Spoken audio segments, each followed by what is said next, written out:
బ్రాహ్మణులకు శుభవార్త.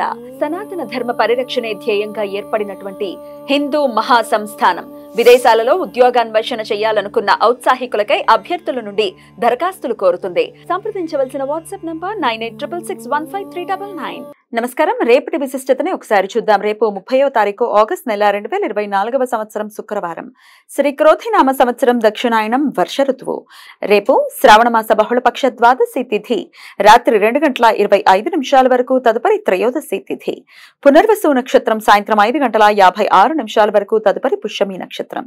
వ్యతిపాత యోగం సాయంత్రం 5:47 వరకు, తదుపరి వరియన యోగం. కౌలవ కరణం మధ్యాహ్నం 1:57 వరకు, తైతల కరణం రాత్రి 2:25 వరకు, తదుపరి గరిజ కరణం ఉంటాయి. నక్షత్ర వర్జం రాత్రి 2:30 నుండి 4:13 వరకు. అమృతకాలం మధ్యాహ్నం 3:24 నుండి సాయంత్రం 5:05 వరకు.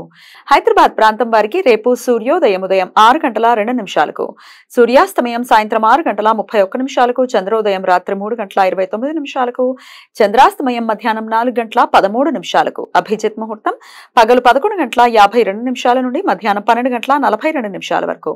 దుర్ముహూర్తం ఉదయం 8:32 నుండి 9:22 వరకు.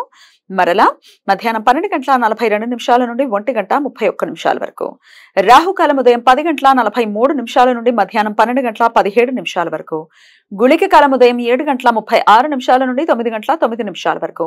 యమగండం మధ్యాహ్నం 3:24 నుండి సాయంత్రం 4:57 వరకు.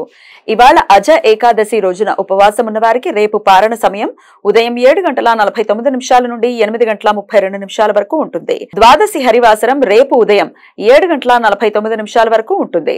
చాతుర్మాస్య దీక్షలో భాగంగా దధి వర్జ్యం కాలం జరుగుతున్నందున పెరుగుతో చేసిన పదార్థాలను అజ ఏకాదశి ఉపవాసం ఉన్నవారు వంకాయ తినడం నిషిద్ధం కాబట్టి రేపటి పారణ భోజనంలో వంకాయతో చేసిన వంటకాలు, పెరుగు తినకూడదు. శుక్రవారం పునర్వసు నక్షత్ర కలయిక ఉండటం చేత సర్వార్థ సిద్ధి యోగం రేపు సూర్యోదయం నుండి సాయంత్రం 5:56 వరకు ఉంటుంది.